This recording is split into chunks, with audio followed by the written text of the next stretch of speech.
Cheerio. The light stinks, doesn't it? I ordered the ring light. Thanks for getting me to 1,000. It's not here yet, though. But that means I'm going to know how to use it. Anyway, so I'm watching this new documentary about the Watts. Apparently it's only available in the UK. And I'm watching it from Armchair Detective.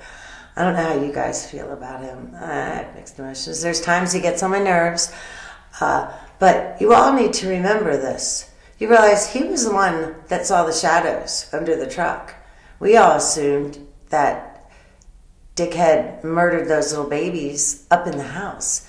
And it was Armchair Detective that figured that out. And nobody ever gives him credit. None of the media, nothing. FBI, I've never said anything. But it was that dude that figured that out. I stopped watching him because he got too arrogant. He figured that out. But then at that point, every single thing, it was him.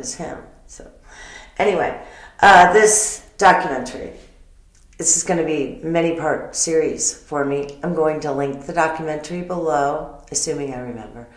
But of course, they start the same old thing. Shannon and her lupus. For fuck's sake. She didn't have lupus. According to the autopsy, she did not have lupus. Think about all the pictures of them on the beach or in San Diego out in the sun.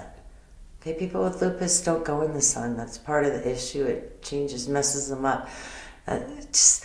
This woman, I believe she suffered from Munchausen, which meant she appreciated the attention she got when she was ill.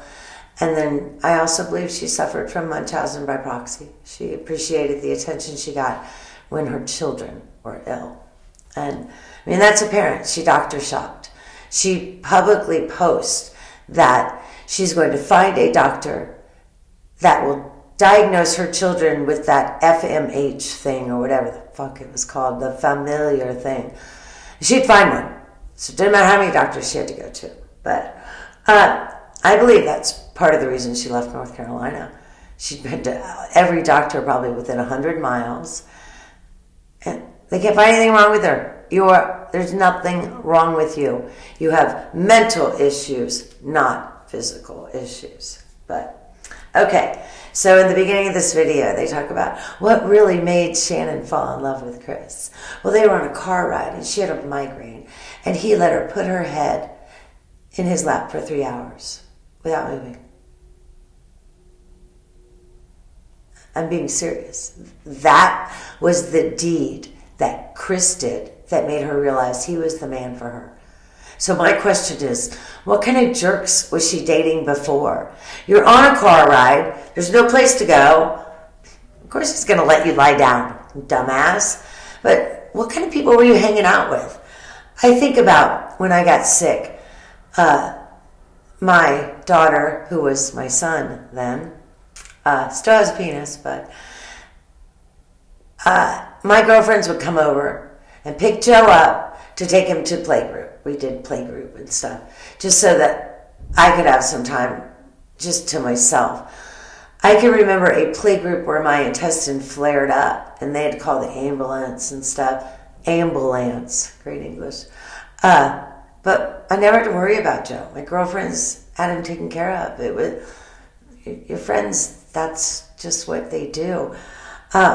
We had months where our garage refrigerator had a meal in it so that my husband didn't have to worry about feeding us. I mean, it was 3 to 5 months that my church and my friends did a food bank for me, which, and brought food to my house and make sure we were all taken care of. I wasn't eating, obviously, but the boys needed to eat, the boy and the now girl. But in this video, they say, well, Shannon talks about how she was so upset that she quit her job of 9 years. Well, that's not true. She met Chris, who had $20,000 in savings. And then very shortly after that, she quit her job. And there is rumor that she was embezzling and whatever. But she quit her job because she met a man who had $20K in the bank who didn't have enough balls to tell her she couldn't put her hands on it. But anyway, so Shannon finds work as a marketing rep. Is that what those MLM girls call themselves? Marketing reps. Okay. Get off Facebook. Deactivate your Facebook. Don't just stop using it. Deactivate it. Zuckerberg wants to control your minds. Do you know that on Facebook, you can be an illegal alien and find a coyote to help you get across the border? Facebook will help you do that. Goodness. They're bad. But if you want to spread the word about a Trump rally, Facebook shuts that down. And remember, their fact checkers are simply opinions. They've admitted to that in Congress. But, so she found work as a marketing rep. Have you ever in your life found a job and the boss said, okay, start Monday at 9 and you need to give me $59.95? No. You start your job and then 3 weeks later you get a paycheck. If it's a weekly pay company, you get your first paycheck in 2 weeks. You never have to give them a penny to show up for work. 411 Now does that analysis of their income. And I told you he talks about how factual he is and he hired this person and this person and they're so expertise. But he misses a lot of things. He misses the $300 a month Thrive. They each spent $300 a month on their Thrive subscription. And he forgets that. It's a lot of things. But in his 3-part analysis, it's 3 parts, 3 different videos. They're pretty good. Watch it. Remember, he'll tell you he's 100% accurate, but there's things that are so easy to disprove. He says that she had $39,000 of inventory in her basement, of Thrive inventory. Well, she was in lots of MLMs. So I wonder how much inventory she had altogether. LuLaRoe. Of course, we all know anybody who doesn't like MLMs. Remember, I'd never even heard of an MLM until I saw anti-MLM videos on Facebook. Or, on YouTube. Why hadn't I heard of an MLM? Because I'm not on Facebook. She was LuLaRoe. LuLaRoe. Great, beautiful clothing that doesn't fit anybody and it makes you look heavier. When you wear clothes that are that baggy, you look heavier. But think how much LuLaRoe stuff she had in her basement. Oh my goodness. There is nothing wrong with feeling sorry that someone died, and especially the way they died, but speaking the truth and the reality about them. This woman had 0 financial skills.